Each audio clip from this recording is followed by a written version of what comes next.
Hello, welcome. Dr. Goslin here. If you're watching this video, you recently had a REMS scan and want to learn more about what your REMS report is telling you about the state of your bone health.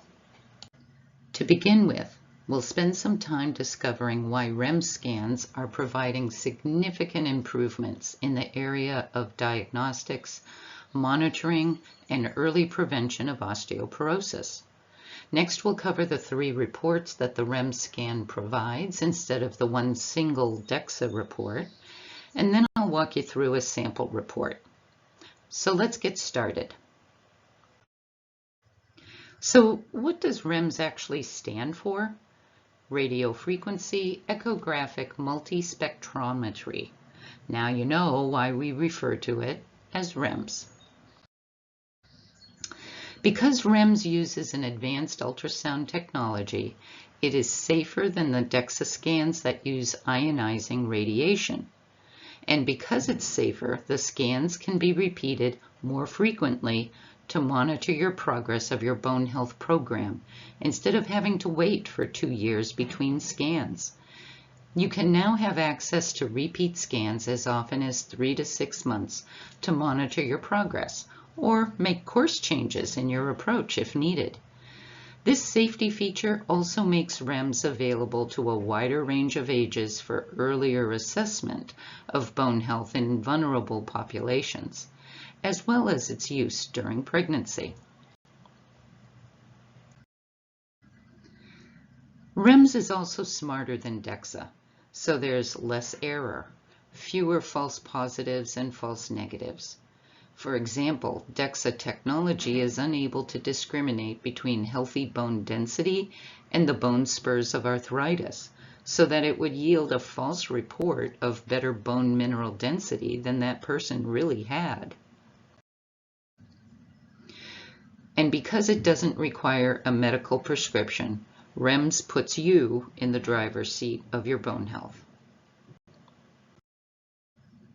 But perhaps most valuable of all is that in addition to evaluating your bone mineral density in the form of a T-score and a Z-score, with a REMS scan you also have the benefit of additional information that helps to more accurately determine your risk of fracture.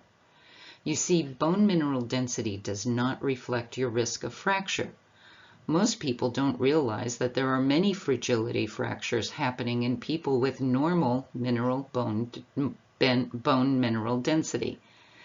Many people, as well as providers, are under the mistaken impression that the DEXA scan they have is providing them with a realistic and accurate risk of fracture, which is incorrect. REMS, on the other hand, provides you with a fragility score. And it's your fragility score that is far more valuable and representative measurement of your actual inner bone quality and strength. Bone mineral density analysis in the form of a T-score only reflects the quantity of bone, not the quality of the bone. But it's the quality of the bone that determines its strength and subsequently can identify risk. So with a REMS scan, you get an evaluation of your bone mineral density, the quantity of bone, as well as the fragility score, which provides you with information about the quality of bone, leading to an overall better bone analysis. So here's how REMS is able to assess your bone quality. It is able to determine the inner microarchitecture of your bone, what is known as the trabecular bone. The outer shell of your bone is called the cortex, and it is what we usually think of in terms of hardness of bone. It's the inner aspect of bone, however, which is more sponge-like, as you see here in the image. The more dense your sponginess of bone, as represented by the image on the far left, the better quality and strength. On the far right, we see a spongy bone with lots of holes, which is representative of osteoporosis. This individual on the right has a higher risk of fracture. So with a REMS scan, you actually get 3 reports for every scan. one report for bone mineral density, a second report providing fragility score, and a third report providing risk of fracture. But before we look at a sample report, I want to review a couple of things. There will be these three reports for each of the locations scanned: the lumbar spine and the hip. There are some circumstances, however, when an area is not appropriate to be scanned, for example, a total hip replacement, where there is a prosthesis in place. Also, while the goal is to scan 4 of the 5 lumbar vertebrae, the first through the 4th lumbar vertebral bodies, we really only need 2 of those lumbar vertebrae for the REMS computer to produce an accurate report. So let's look at a sample report. We'll start with a hip scan. The first page of the report will be showing you information about this person's bone mineral density, as well as their fracture risk assessment. So let's go through this step by step. You can see on the right side of the screen the area of the hip being evaluated is the femoral neck, also called the neck of the femur, and it's shaded yellow because this person's T-score of -2.2, which you see on the left, places them in a category of osteopenia, which correlates with the yellow section of the graph. You can see their result is represented by the cross inside a circle. Below this information, you see the fracture risk assessment, which lists a fragility score for the hip as 73.1 out of 100. Remember that a fragility score range is anywhere from 0 to 100. So this individual has a fairly elevated fragility score. Below that, you see an estimated 5-year risk of hip fracture noted as 15 to 30.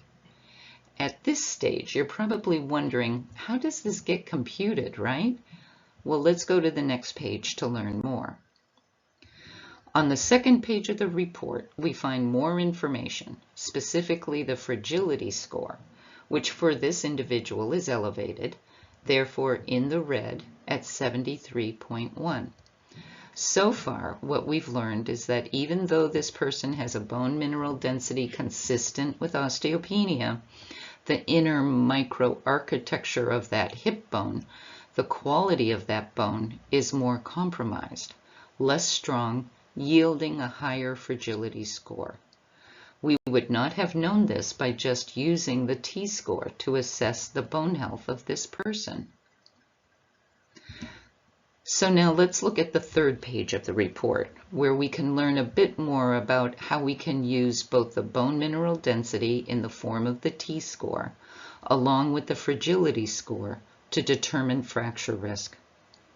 Echolite, the company responsible for the research and the development of the REMS device, uses a matrix of T-score classification and fragility score classification to determine risk class.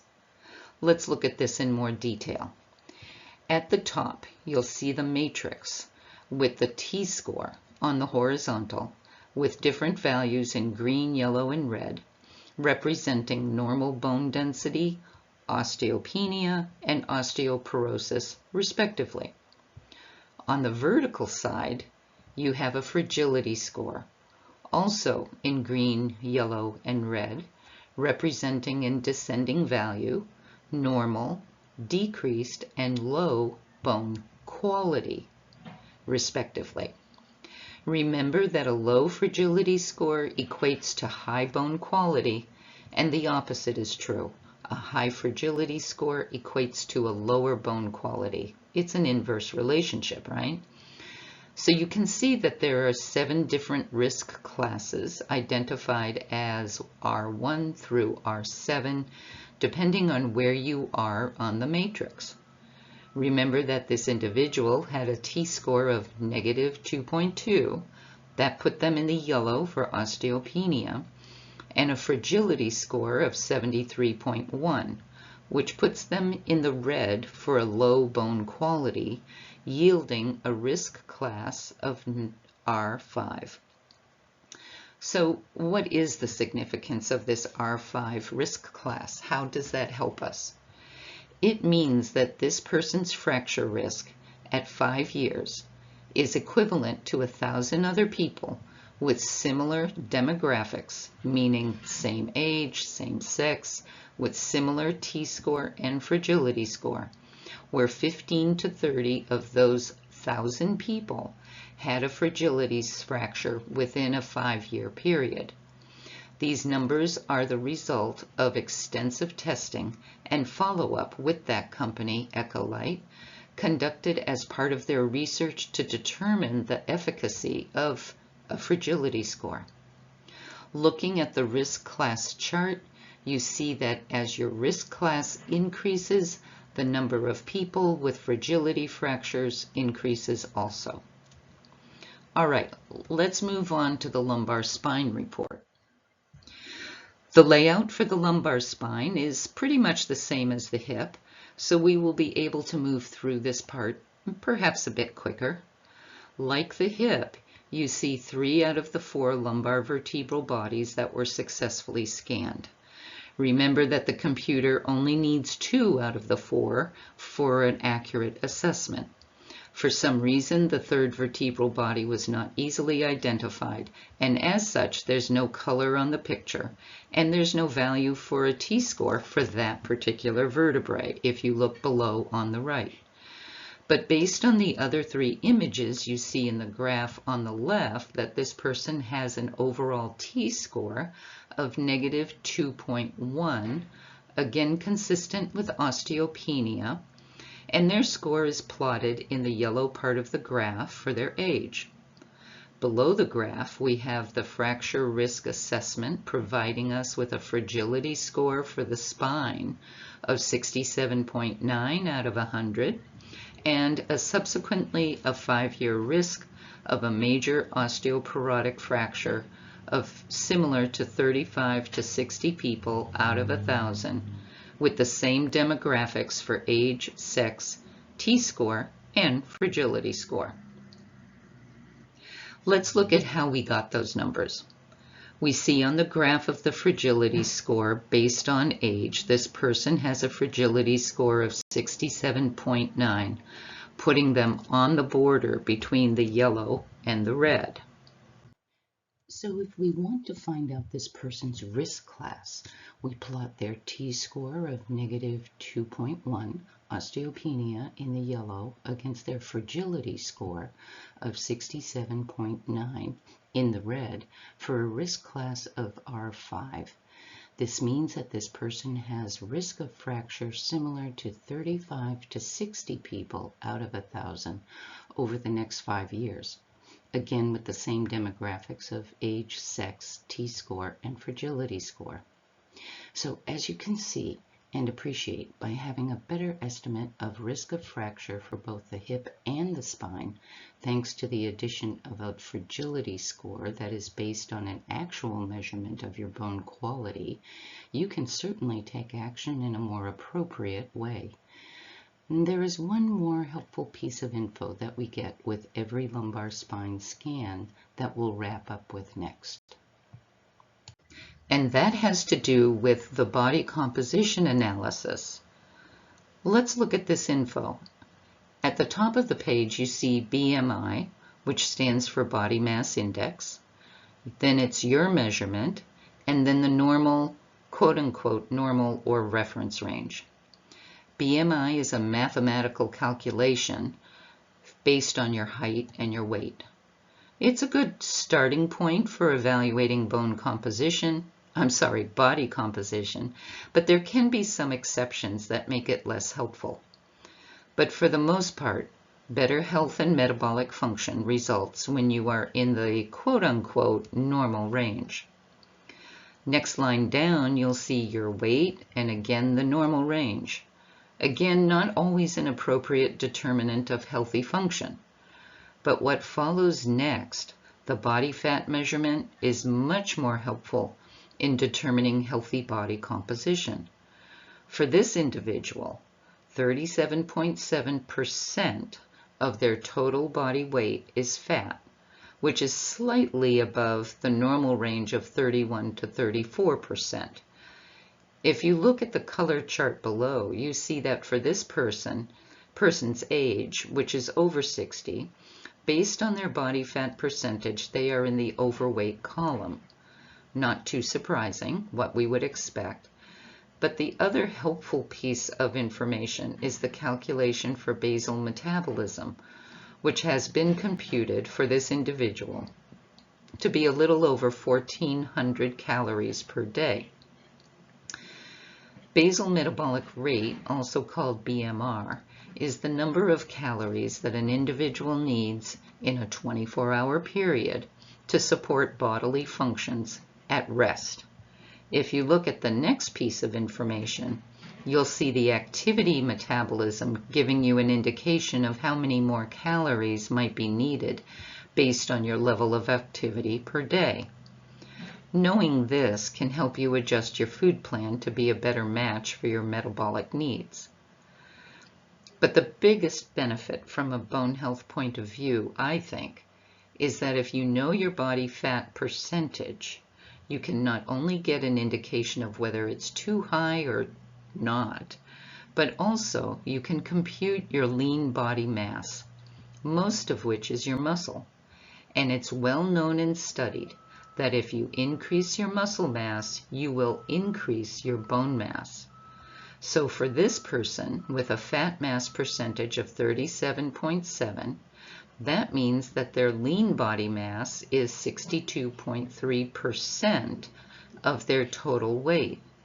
And any efforts to increase their lean body mass would not only result in better health and metabolic function, but would also support increased bone quantity and quality and improve both their T-score and their fragility score.